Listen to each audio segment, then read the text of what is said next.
Okay, so I want to finish examples 2, and then we're going to do a couple of examples 4 and 5. Okay, so on example 2, we're going to find our x-intercept and our y-intercept. To find our x-intercept, we're going to plug in 0 for y, and we're going to solve for x. So I'm going to write 3x minus, and I'm going to write 6 times 0 equals negative 3. So 6 times 0, you guys, disappears, and you're left with 3x equals negative 3. I divide each side by 3. X equals negative 1. So my x-intercept is negative 1, 0. Okay? So to go to graph that, I would go over to negative 1 and not up or down. So I'm just going to put my point there. Now I'm going to graph my y-intercept. My y-intercept is where I plug in 0 for x and I solve for y. So this time, I'm going to plug in 0 for the x instead of for the y. So I'm going to do 3 times 0 minus 6y equals negative 3. I get negative 6y equals negative 3.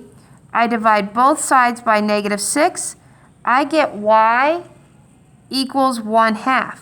So my y-intercept is 0, 1/2. Now, it's not great to graph, you guys, but we do know where it is. We know it's between 0 and 1. So I'm going to go to 0. I'm not going to go right or left, but I am going to go up 1/2, which is right there. And then I'm going to graph my line. You guys just remember when you go to graph your line, that your line should go completely through your graph. Always. Just like that. Okay? So, now let's do number 5, okay? So, again, you find your x, you find your y, you graph the 2 points, and then you connect them. Make sure it goes through the 2 points. Okay, number 5. We're going to find our x and y intercepts. So, our x-intercept and our y-intercept. Okay, so to find your x-intercept, you're going to plug in 0 for y and solve for x. So I'm going to leave my x, minus 0. I'm replacing y with 0 equals negative 1. X equals negative 1. How I write that is negative 1, 0.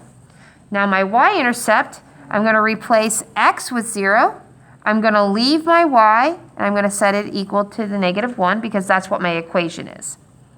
Negative 1 equals negative 1. Well, you can't leave a negative y, so we're going to divide each side by negative 1. Y equals 1, so my y-intercept is 0, 1. So negative 1, 0 would go here because I went over to negative 1, can't go up or down. Now 0, 1, I'm going to go to 1 up here, and then I'm going to graph them. I'm going to connect them. And remember again, you guys, like I said, when you connect them, make sure that it goes through the entire graph. Now, let's do number 6. And that will be our last example. We're going to find our x and y intercepts. So to find your x-intercept, leave x, plug in 0 for y. X equals 4. So my x-intercept is 4, 0. Now let's do my y-intercept. Okay. It's going to be 0 plus 2y equals 4. Notice I plugged in 0 for x and I'm solving for y. I'm going to divide by 2. Y equals 2. So my y-intercept is 0, 2. So now I'm going to graph them. 4, 0. So I'm going to go over to 4. 1, 2, 3, 4. I can't go up or down because it's 0, so there's my point. 0, 2. is I'm going to go to 0. Well, I don't go left or right, but I am going to go up 2. And then I'm going to connect them. Again, when I connect them, make sure it goes through the entire graph.